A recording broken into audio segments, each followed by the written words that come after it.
I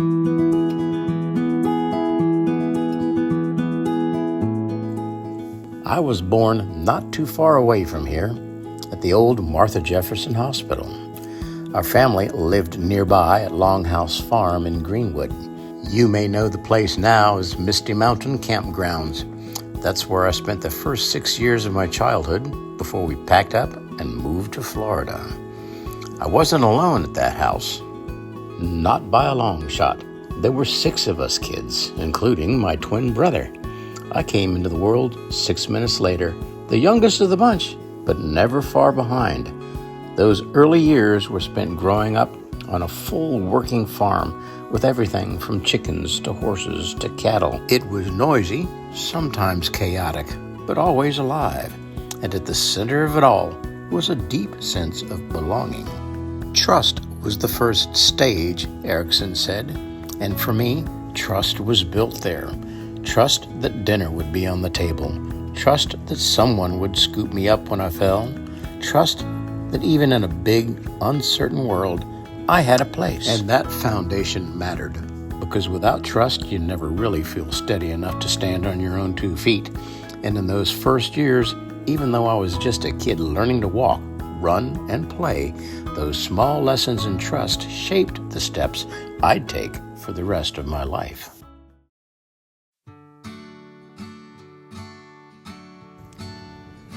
After those early years in Virginia, we packed up and headed south to Florida.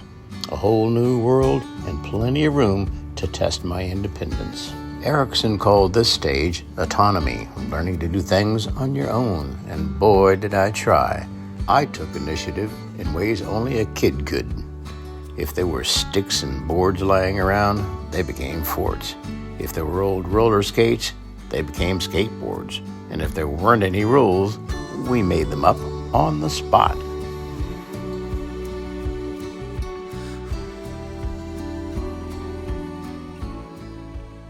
School widened the world. I learned what came easy and where I struggled. Some days I felt like I belonged, other days I didn't. But the lesson that stuck was simple. Growth doesn't come from being perfect. It comes from persistence. And I was just getting started. But each misstep taught me something. Those sparks of imagination became the fuel I'd carry into the rest of my life.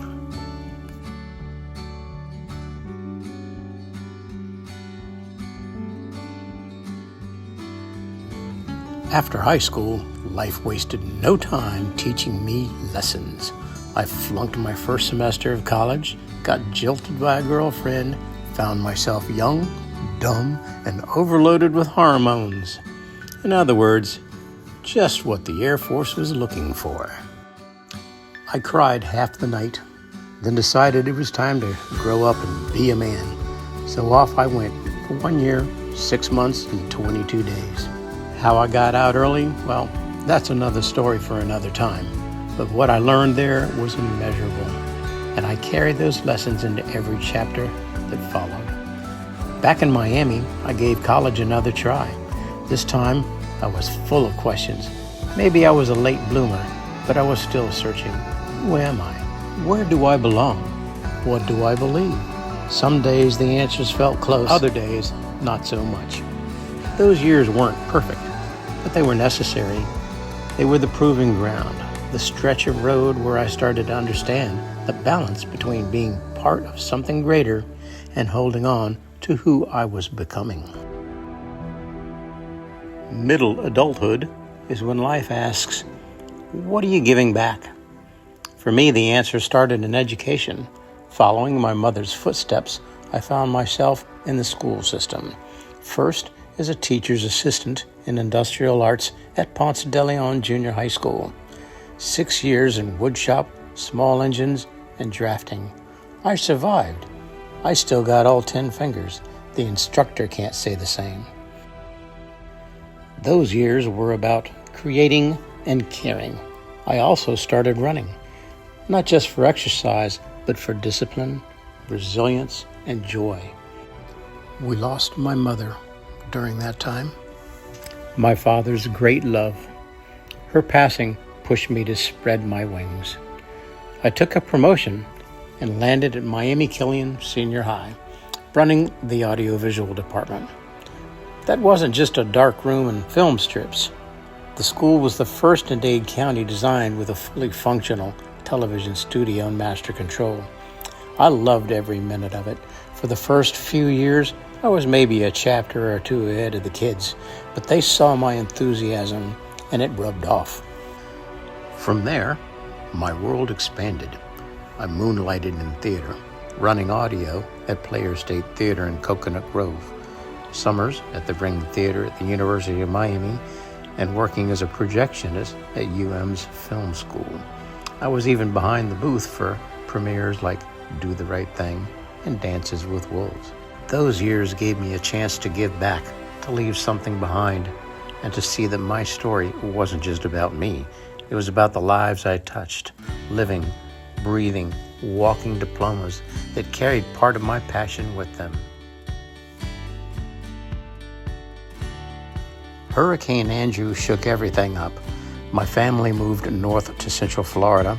I worked in biomed at the Watson Clinic in Lakeland, moonlighted as a sound engineer at the Lakeland Convention Center, and later joined Geico when they opened their Region 6 headquarters in Lakeland. Geico gave me more than a paycheck. They gave me an education.